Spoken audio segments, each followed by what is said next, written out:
Where should I begin? With questions, of course. Where all good science begins. With questions. Consider for a moment. Did creation happen just once?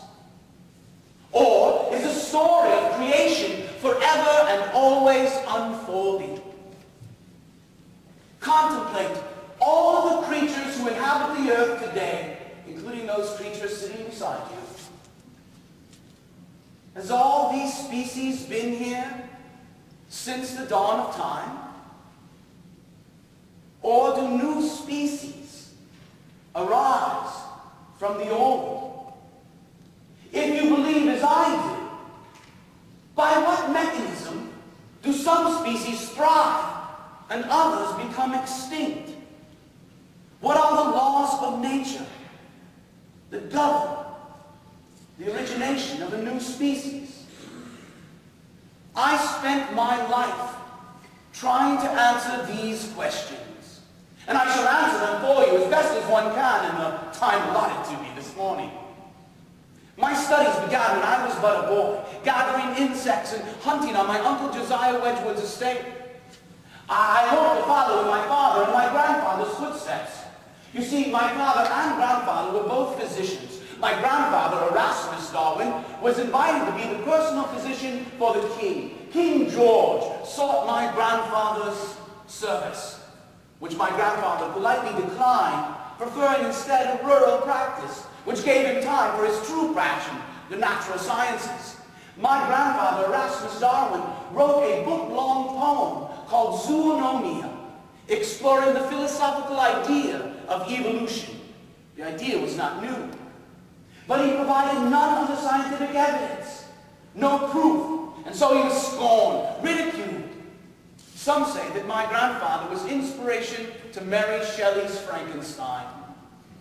Maybe in size, but not demeanor. He was an affable man, but he was so large they had to notch the dinner table in order for him to belly up to his meal. Well, at Edinburgh University, Scotland, I was studying to be a physician like my father and grandfather. And I remember the first time I observed a surgery, as the doctors cut into this young boy without anesthesia. He let out the most blood-curdling scream, and I fled from the observatory, vowing a doctor I would never be. My father was not happy with my decision. He fairly snapped at me. You shall amount to nothing. You spend all of your time rat-catching and hunting on your Uncle Josiah Wedgwood's estate. You shall be a disgrace to your family. My father rarely spoke so harshly to his beloved children. The sting of those words were well felt and long remembered. It was my beloved sisters who helped me to find my path. They encouraged me to pursue a career in the clergy. As a minister or pastor of a small rural church, I would only have to work on Sundays. And I could spend the rest of the week pursuing my passion, the natural sciences. My father made the arrangements, and I transferred from Edinburgh to Cambridge, Trinity College at Cambridge University. And it was there that I met Benjamin Dunn Walsh, who later settled here in Rock Island. We both had a fondness for insects. I remember one day, I was walking through a heath, a swamp, and I saw this stump, and a piece of bark was peeling loose. And crawling out from under the bark was a new species of beetle I had never seen before. I snatched it in my left hand, and in the same instant spied a second variety of beetle, which I snatched in my other hand. And then I saw a third variety of beetle. 3 beetles, 2 hands. What would you do? I popped one in my mouth to save keeping. If you were the beetle, what would you do?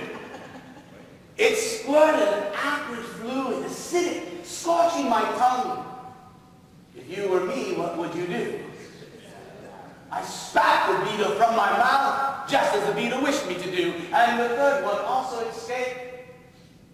But how could it be that there are 3 varieties of beetle thriving in this one place? Each of them had adapted to a different food supply. All insects with a hard, shiny exoskeleton and 6 legs, But one had small pincers for eating leaves, an herbivore. The other had larger pincers for eating other beetles, a carnivore. And the third had a proboscis for sucking sap, a parasite. What had each of them inherited from their ancestors? How could all three survive? What had selected these beetles to adapt to these different food supplies? These questions haunted me the rest of my days.